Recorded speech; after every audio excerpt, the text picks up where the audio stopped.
Good evening all, and welcome. Getting behind the wheel and going for a drive to somewhere new is a very fun thing to do, but it can lead to some rather dark and unpleasant situations, which you're about to find out. If you're new to the channel or have just found it, don't forget to subscribe for new content every Tuesday, Thursday, and Saturday. And be sure to check out our app, with over 2,500 extra stories for you to listen to. But for now, it's time to get comfortable. Hit the like button and let the darkness take control. When I was about 17, me and a few of my friends used to drive out to Union Cemetery in eastern Connecticut to do some late-night ghost hunting. We'd walk around and take photos, never really captured anything too amazing. If you haven't been to that part of Connecticut, the roads are very long and windy. It's deep in the middle of the woods, where there are no streetlights and houses are like a mile or two apart from each other. The road to the cemetery itself is probably about 10 to 15 miles single-lane road with just a few creepy-looking rundown houses. The drive alone is enough to creep you out enough to the point where you wouldn't want to set foot in the cemetery. So anyway, me and two of my friends were on this one trip up. We were heading down the road to the cemetery at 2 in the morning when this car comes up behind us out of nowhere and starts riding dangerously close behind me, to the point where I couldn't even see his headlights in the rearview mirror. We slow down, thinking it's a cop or something. It's hard to see and we can't make out anyone behind the wheel. They slow down and keep almost the exact distance. We sped up again. Still keeps the same distance.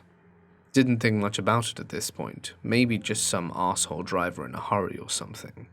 So we finally get to the cemetery. We didn't want to be seen pulling into the cemetery that late at night, so just past is a rotary with 2 other roads that cross paths. So we decide to pass the cemetery and go through the rotary to turn around and come back. As we approach it, we go around once and the car follows. We go around a second time, the car follows again.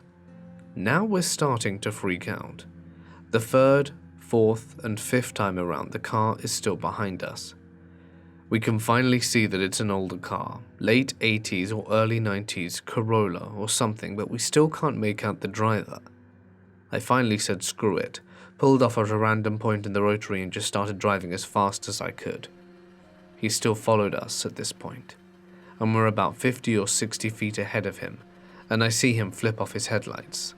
Now, remind you there are no streetlights on this road. It's pitch black. I'm doing 45 to 50 at this point and we think we lost him. When about a minute later his headlights come back on and he's right behind us again. Then his headlights go out, about 20 seconds or so, and he comes back. He's 15 feet behind us. He does this about 3 or 4 times. Finally, I slam on the brakes and pretty much come to a dead stop and he's about 10 feet back from us. His headlights go on again, and this time I floor it and get up to about 60. His headlights come on again, and I see that he's pretty far away this time and for some reason think to pull into the first driveway I see. So we take a right up a very narrow driveway and we just sit and wait. No car passes. My heart's pounding like crazy, and I'm getting ready to get out and start running towards the house, but nothing ever happened. No car ever passed us, and we were finally getting the nerve to pull out the driveway about 10 minutes later. And there's no sign of the mysterious driver. So we decided to not go to the cemetery that night. A couple of years back, some friends and I decided to take a couple of weeks off and go on a road trip. Our goal was to drive through the states from the southeast up to Pennsylvania and back. We would drive through the night and pitch our tents before dusk, sleep a little, and spend the day checking out the area we stopped in. Sometimes it would be out in the middle of nowhere, sometimes near a city. It was interesting to do things that way. We were driving through Alabama when we made our stop. Thing about Alabama is the interstate through it is incredibly boring, pretty much straight and a lot of trees. We knew this in advance, so we charted a path through that would make us drive through the more rural areas. We got about 3/4 of the way through, from south to north, when we decided to stop for the morning. We found a large patch of field that didn't have a no trespassing sign visible and set up camp. Since we took turns driving, the rest of us took naps in the car. When we stopped to camp, it was mostly to rest the car. It was mostly to be able to take a nap without being cramped together or have someone else drool on you. It was about noon when everyone was ready to pack up and explore. The spot we camped in was a beautiful short grass field. About 500 or so feet from where we chilled was a barn. It looked new and was really picturesque. We packed everything back into the car and decided to hoof it over to the barn and check it out. Everyone took off in different directions when we got to look around. I happened to be on the side. I was poking around the tall grass that had started to conceal some equipment when I heard one of my friends yelling. I walked into the barn, and the others had already joined my loud friend. They were standing around what looked to be a trapdoor on the floor near the back of the barn.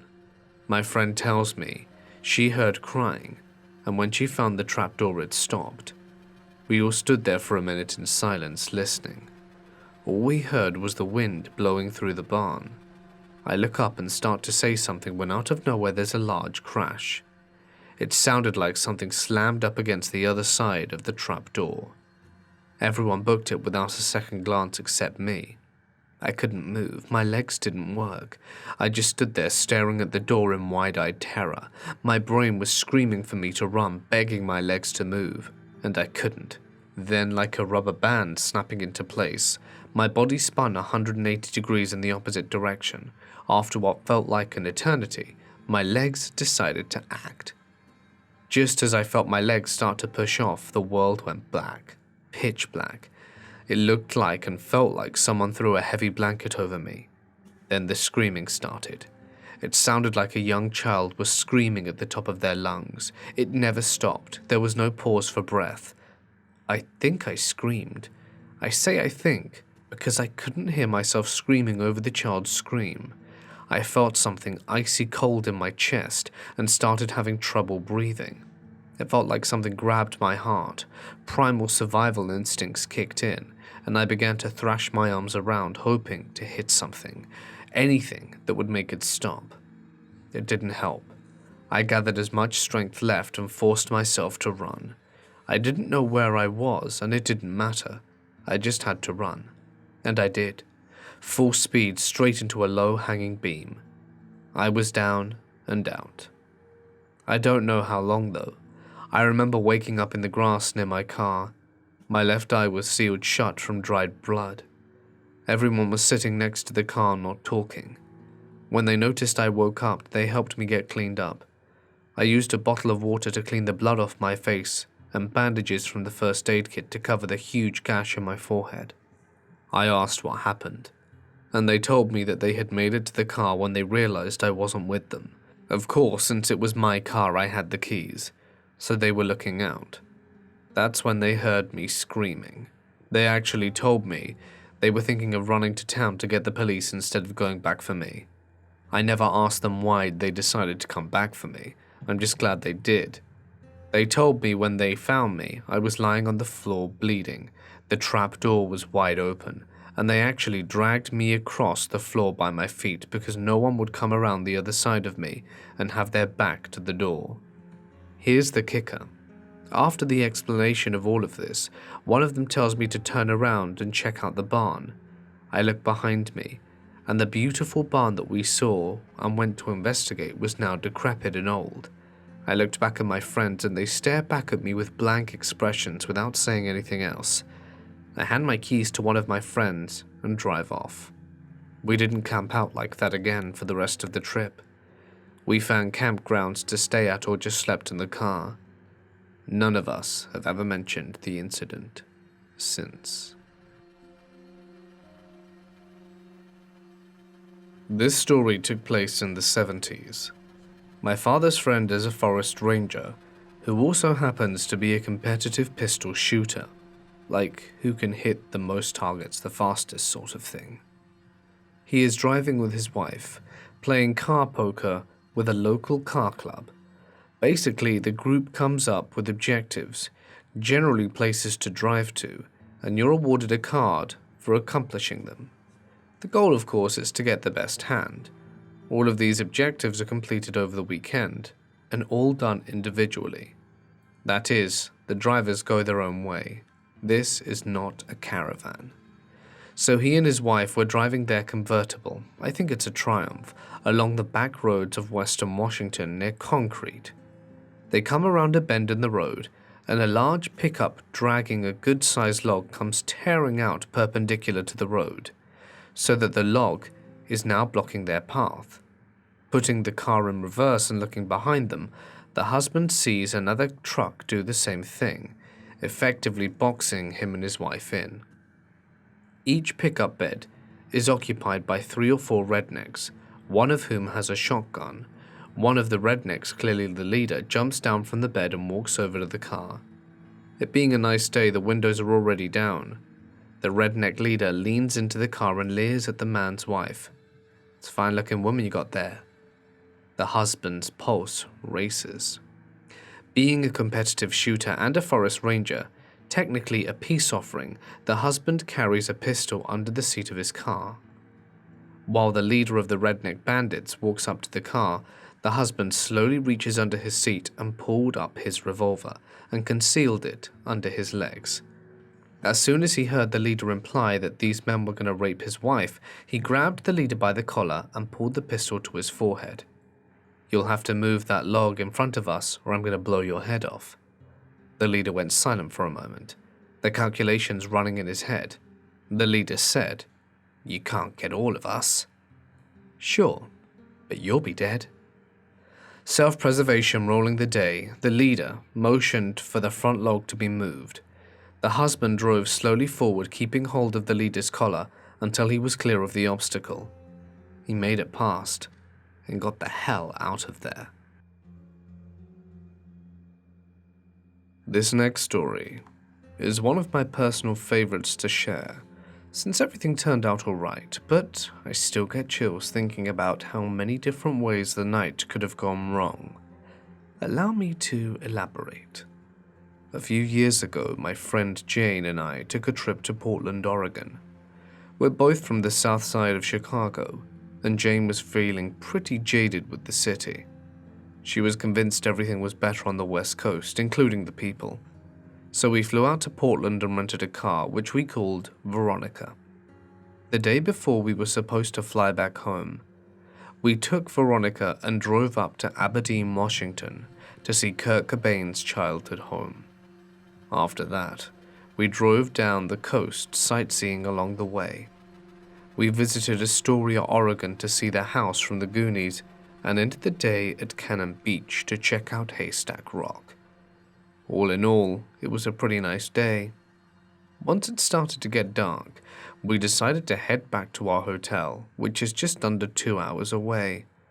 I knew that I needed gas, so I told Jane I would stop at the first gas station I saw. Cannon Beach is a small resort-type town. There are a lot of little shops and restaurants, but I didn't see any gas stations. Being from the city, I'm used to seeing 2 on every corner, so I wasn't really worried. I expected to find one soon. I am completely unfamiliar with the area, so I just keep following the GPS's instructions while talking to Jane. Next thing I know, we're not in any type of town. We're on a dark, winding road surrounded by trees. At this point, I'm getting a little worried. I pull over to the side of the road and use the GPS to search for the nearest gas station. It tells me there's one about a mile down the road. Awesome. I'll get some gas and we'll be set. So I'm driving, and Veronica tells us that we arrived at our destination. I pull into a completely dark and empty gas station. We're still surrounded by woods and darkness, and as far as I can tell, there's nothing around for miles. According to Veronica, we have about 10 miles worth of gas, and the nearest gas station from here is 30 miles away. Jane and I are sitting there trying to figure out what to do, when another car pulls in. I keep going about my business and don't really pay attention to the other car, I just assume they need gas too. When out of the corner of my eye, I see someone gesturing to me. After some hesitation, I crack the window to see what they want. There's a middle-aged man and his wife in the car. He starts asking us all kinds of questions. Need to fill up? Coming from the beach? Driving back to Portland? I keep my answers polite but short. Then he tells me he actually owns the gas station we were at, but that it doesn't make enough money to keep it open that late. He tells us he knows of a Chevron about 3 miles away, then gives us directions for it. He gave us his number and says to give him a call in case we don't make it to Chevron. His name was apparently Sam the mechanic, and wanted to know if we needed him to rescue us. We thanked him profusely and headed out. Jane is going on about how nice it was, and that would never happen in Chicago. I agreed, it was very nice, and says, "A lot of weirdos out here tonight." Jane and I look at each other and let out a small laugh. Ha, told you. I turn back to the kid and ask him what he means. He tells me this story how his brother owes some drug dealer a ton of money and how he's hiding somewhere nearby. He's planning on kicking the crap out of him once he gets off his shift. I can tell Jane is getting uncomfortable with the building weirdness of the night, so I give the kid a decent tip, wish him luck, and start driving again. At one point during our conversation, Jane calls Sam the mechanic man and leaves him a voicemail. She tells him we made it to the gas station and how much we appreciate his help.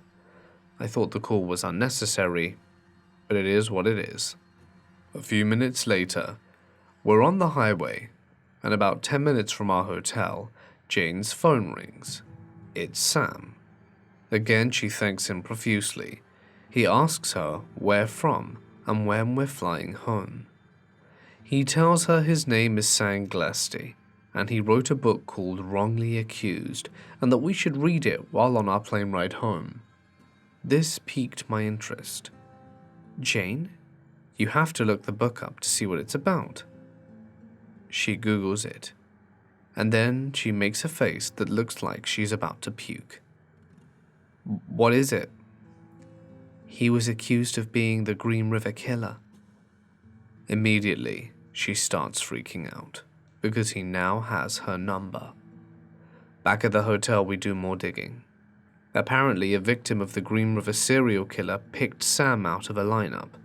However, the real killer was caught and convicted based on DNA evidence, but around the same time in the 70s, Sam was convicted and served time for abducting and assaulting a young woman in the area we were in. The book he wrote was all about that. We ended up stuck in Portland for 2 more days due to a snowstorm in Chicago. It was a weird, tension-filled 2 days. Considering the circumstances and weirdness of the night, things could have gone horribly wrong.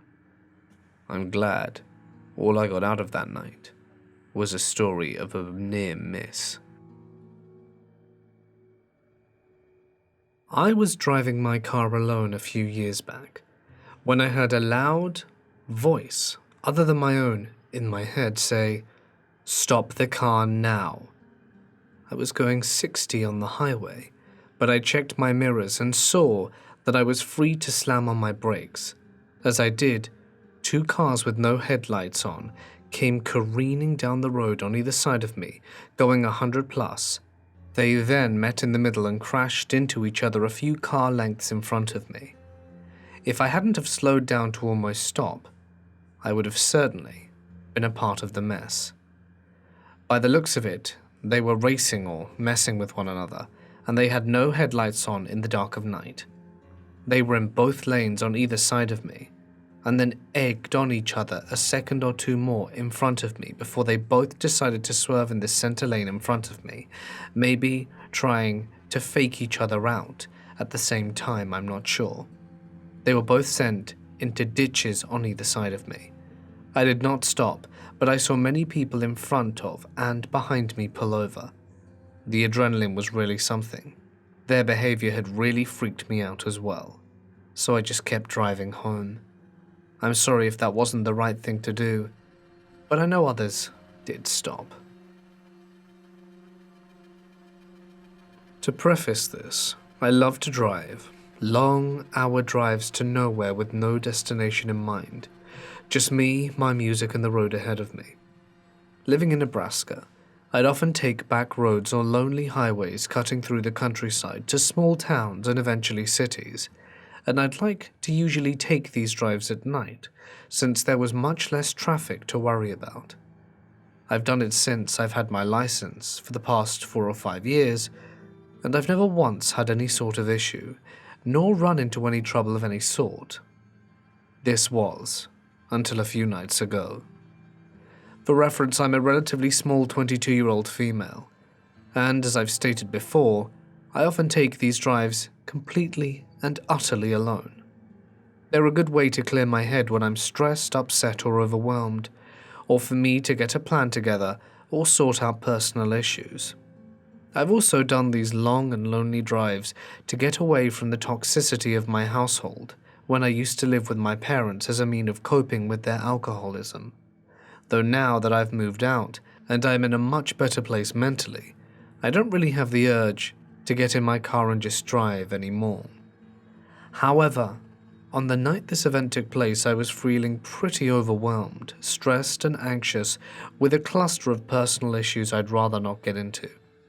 I felt restless and irritable around my boyfriend and couldn't focus on anything else, and decided I needed a drive to clear my head.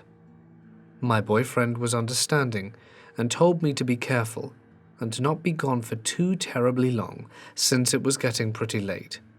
I agreed, gave him a kiss goodbye, and left. I drove around our city for about 30 minutes, but I was still feeling on edge about everything transpiring in my personal life, so I decided to drive further north, down those familiar, dark, winding one-lane highways. I kept the car at a steady 65 miles per hour, taking the turns at a slower pace in case a deer jumped out around the bend, and was just admiring the vast empty darkness of the snow-capped fields and barren trees. It was honestly a bit creepy being all alone with no cars in sight, in seemingly the middle of nowhere. The few houses I'd seen were now miles back, the road lightless, and the dead cornfields withered away and were covered in snow.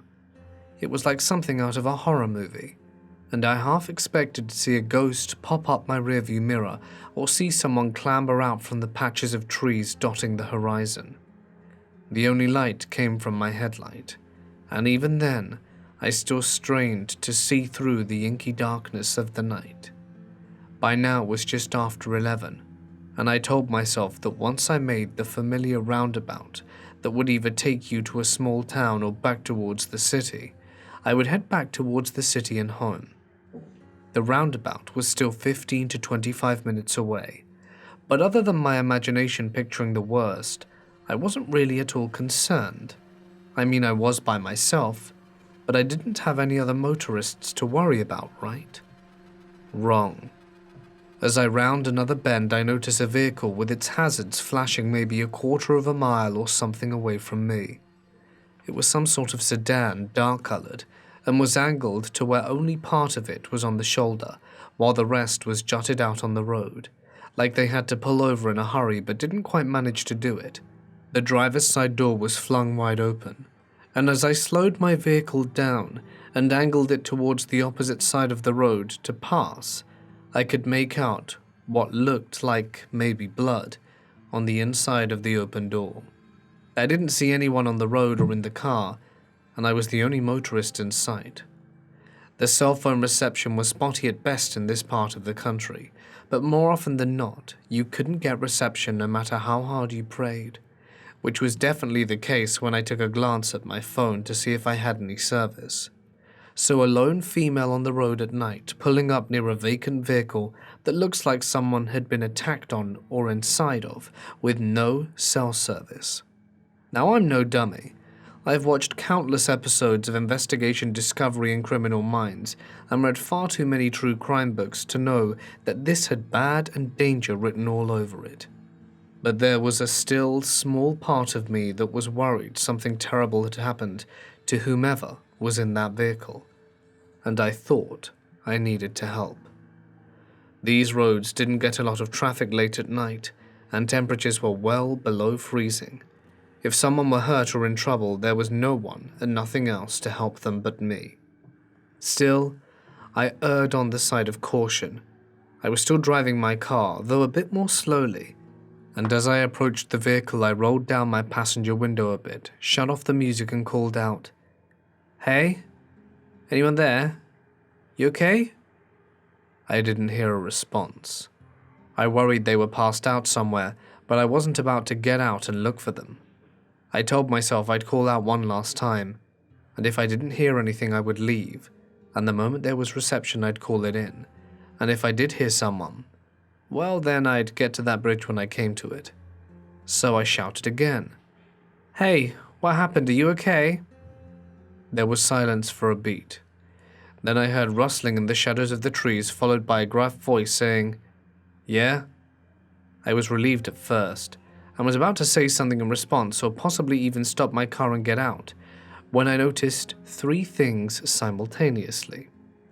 As I inched my way past the front of the sedan, I noticed there was no damage to the hood or anywhere else on the vehicle, which I found to be strange considering the blood on the inside of the door. In my rearview mirror, I caught a glance of someone coming out from behind the sedan, and they were making their way towards my car fast. The person did not have any blood on them, nor appeared injured in any way, wearing a mask, not like a face mask for COVID or ski mask or anything normal, but one of those masks you could see being used in the Purge movies, and they were holding something in their hand. I don't know what it was, I didn't get a good enough look, but from its length and shape, my best guess would be a tire iron or a crowbar. I don't even need to say that I slammed on the gas at that very moment and drove like a bat out of hell, my heart thundering in my chest and my entire body shaking. My window was still rolled down in my haste and the music was still shut off, so I could very clearly hear someone, definitely a man, shouting at me. Though I had no clue what they were saying, I just knew I had to get out of there immediately. I stole one last look in my rearview mirror as I drove away, mostly to see if they were getting in their sedan to follow chase or if they had stopped. The man with the weapon was still standing in the middle of the road watching me, and right before I looked away from the mirror I saw a second man emerge from the trees that had been rustling earlier, also wearing one of those creepy masks and no trace of blood on him. I probably broke every law for speeding that night, but wanted to get away from those men as quickly as possible. As soon as I made it to the roundabout, I turned towards town, parked in a Walmart parking lot that thankfully still had cars in it from who I assumed were workers closing up shop, and proceeded to have a full-on meltdown. When I could pull myself together, I called one of my friends who was a police officer to tell him what happened, and asked what I should do. He was concerned for me after asking if I was okay, where I was, and if they followed. He told me since it was out of the city limits, he couldn't do much on his end, but he could get in contact with the local police sheriff in that jurisdiction to take my statement and check it out. I agreed and thanked him, and while I waited for police to show up, I called my boyfriend. Through my hysterical sobs and panic, I managed to tell him what happened, not even 10 minutes or so ago. He was, as you can imagine, super freaked for my safety, and wanted me to either come home immediately or drive down himself to take me home. I told him the police were on their way to take my statement, so I couldn't leave and that I was okay.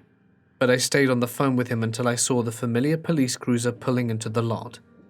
I gave the police my statement, and they assured me they would go back to the spot I told them the sedan had been to take a look, and they would try and catch the guys who did it.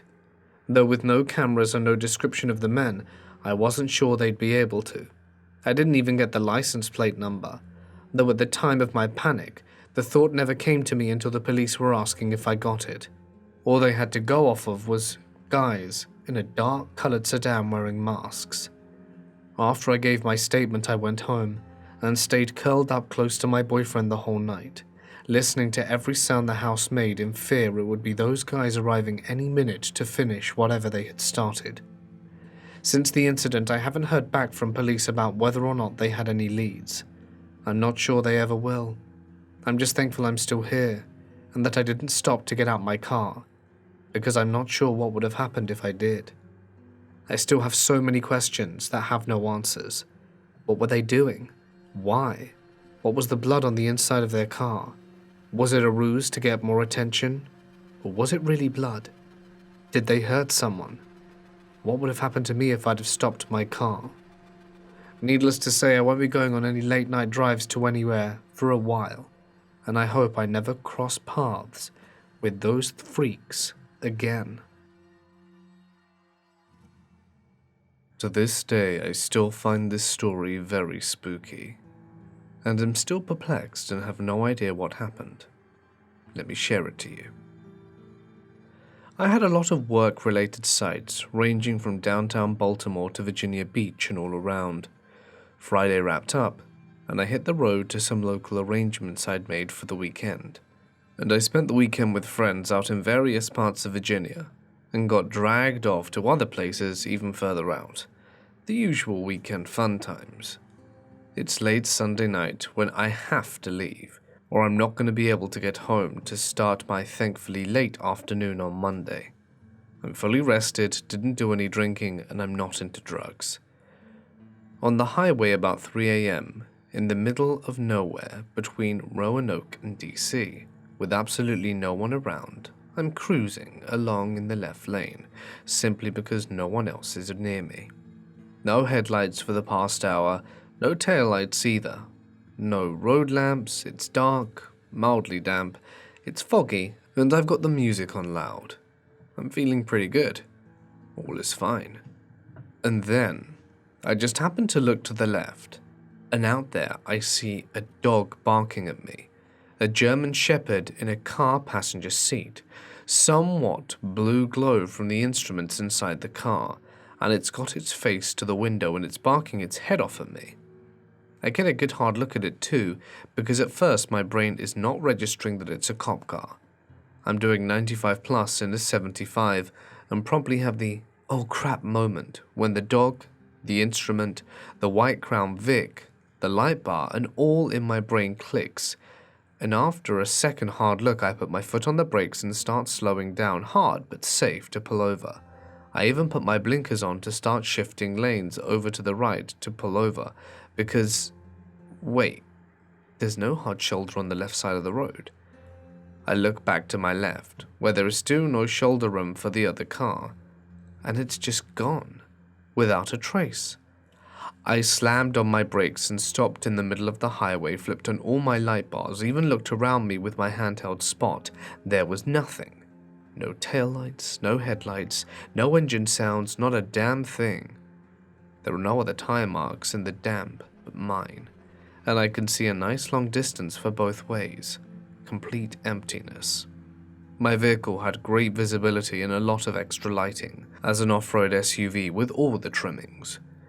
There is no possible way someone pulled a sneaky, let alone drive that fast on wet, slopped grass and rocks on my left side. So, yeah. Cop Ghost and his dog didn't like me speeding, apparently.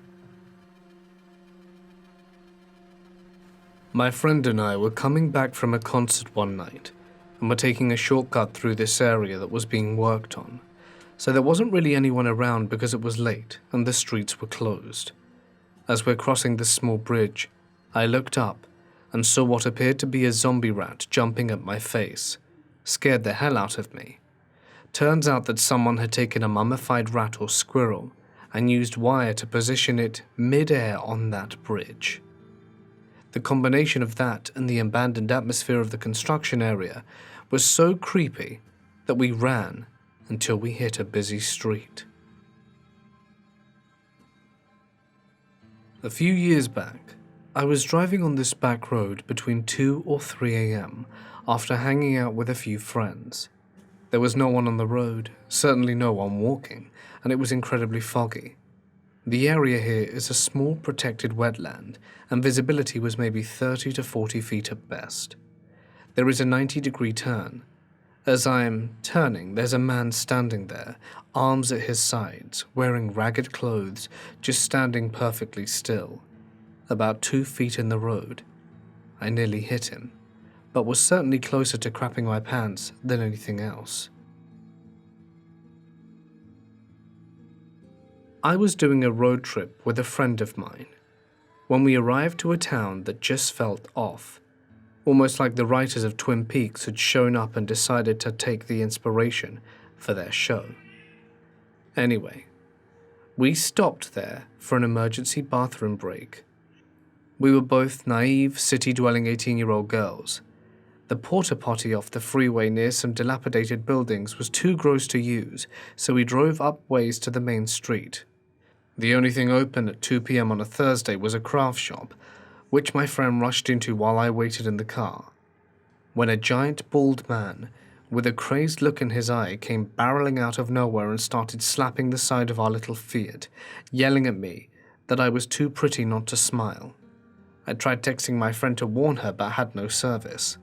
He circled the car a few times, acting mean and drunk, shaking the entire vehicle, and was close to breaking a window. I'm no stranger to crackheads, fried out on their mind, but this felt different. He seemed to have given up and walked a few steps away. My friend came out, noticed the look on my face, and we peeled out of there. And he chased our car for a lot longer than expected. Once I had cell service again, I looked up the town, and at the time I believe it was almost 25% felons, with a population of 300. I bought a new car several months ago, and had to drive the 395 from Reno to Vegas to get it. Damn lack of dealerships in northern Nevada. The trip down was fine, but going back north was later in the day when we left, and it was dark by the time we got to Walker Lake Reservation. Late summer, pitch black at about 10 p.m., and little do we know that the lake is known for midge swarms. I thought it started sprinkling rain as we rounded the bend, but soon started pumping my windshield wash as fast as I could, as my windshield was plastered with thousands of midges in a gigantic swarm over the road. I slowed to 40 to 20 as visibility was poor at best for a good 2-mile stretch of seemingly endless bug apocalypse. I ran out of windshield wiper fluid near the end and had to drive 15 miles to the next town, barely able to see. I had my sister-in-law with me, and I'm fairly certain it was the scariest moment of both of our lives to date. Don't go to Walker Lake in summer after dark. The place apparently gets spiders so bad in the summer, bushes look like wads of webbing. Also, so much for my new car being detailed. I'm fairly certain the garage still stinks of bug after that much power washing, and there's still guts hidden in every crevice of that car. This happened a while back. I had just obtained a new car and was visiting family in Lower Alabama. I decide to go for a late-night joyride, and everything's fine until I end up in some heavily wooded, deep back roads. This super thick fog starts moving in, so thick that I can no longer confidently drive faster than 10 to 15 miles per hour, and I had to turn my headlights off and rely on fog lights. I decide I need to pull over and use Google Maps to find directions back, since I couldn't even read street signs through the fog. I find an opening in the trees besides the road and pull over. No cell service. I sit for a minute and try to see if I can remember all my turns to get back. As I'm sitting there, the fog starts to clear ever so slightly, and I see that I am parked by a church that could be as old as 200 years, and I'm parked nearly atop of the cemetery. This is the part where if this were a horror movie, I'd go into the church and see if there's someone to give me directions. Nope. I just turned around and left immediately, and eventually found my way back. Nothing paranormal happened, but I was about 95% certain something paranormal was about to. To be honest, a part of me wished I checked out that church. There's an extreme curiosity. Everything seemed to lead me there, and present the church to me. Maybe a ghost needed my help. My mum's sister and I were on our way to a baseball game of mine during my junior year of high school. This was in northern New York, so spring got a little chilly at times. The main road we took stretched about 35 miles and was nothing but cornfields and tree lines. We hit a stretch of road that was super foggy, for no reason, so my mum slowed down to a proper speed. We finally reached the end of the fog, and we looked to the left to see where we were. About 50 yards from the road was a man and woman in what appeared to be wedding clothes from at least 100 years ago. A man wearing a big top hat and the woman wearing a very old-looking white dress, holding hands with their back to us, walking towards the wood line. We drove past, and I remember the silence in the car until my mum said, "What the hell was that?" Till this day, whenever we get together and one of us tells the story, we all get goosebumps. I was driving near Las Vegas at around 3 a.m. I had been following a few black SUVs along the highway for a good hour or so. They had Nevada plates that were single-digit numbers in order, 1, 2, 3. Suddenly, they all pulled off the highway down a dirt path. There was no... The rabbits near where I live all get something that we call mixie or myxomatosis. It's where they go deaf and blind and just wander onto the roads to promptly get killed. We did a sponsored walk with my school at the time, and it happened. We all walked along this long road that was stained red with blood for miles and strewn with literally hundreds, maybe thousands of pulverized rabbits. Nobody said a word the entire time, and all that you could hear were the sobs of younger kids. Except for that one moment where it turned to them shrieking. 2 live infected rabbits had basically exploded under a passing car. It was pretty bleak and yet memorable stuff. Sometime during late autumn, a long time ago, my dad's buddy was driving to work early in the morning. It was very early and almost pitch black. He drove through a small forest as usual. When he turned a corner, he saw a corpse hanging off a tree right above the road. Some guy decided to off himself, and this poor factory worker was the one who found him first, alone in the dark, hanging 1 to 2 meters off the ground, illuminated only by the headlights of the car. Needless to say, he called the cops and went home ASAP. He had to go to therapy to overcome how traumatic that event was. In South Africa, we have a lot of hijacking, and for a while, the favored method to stop cars was to play dead in the road. Of course, it doesn't take long for people to figure out that stopping to help people on the road is a bad idea. And that is where my friend of a friend joins the story. On his way home from work one night, he lived on a small holding. He sees a body in the road about 1 kilometer from his house. He quickly realized what was up and decided to just drive up onto the pavement and go around the body without stopping. He got home about 2 minutes later, ran inside and called the police when he saw them coming down the road. He returned to where he had seen the body to tell them where they start their search. Obviously there was no body, but what they did find was quite surprising. 3 dead hijackers hiding in the long grass on the curb. As it turns out, when he had driven up on the curb to avoid the dead guy, he had crushed all of the accomplices. The quote-unquote dead guy was never found, as far as I know.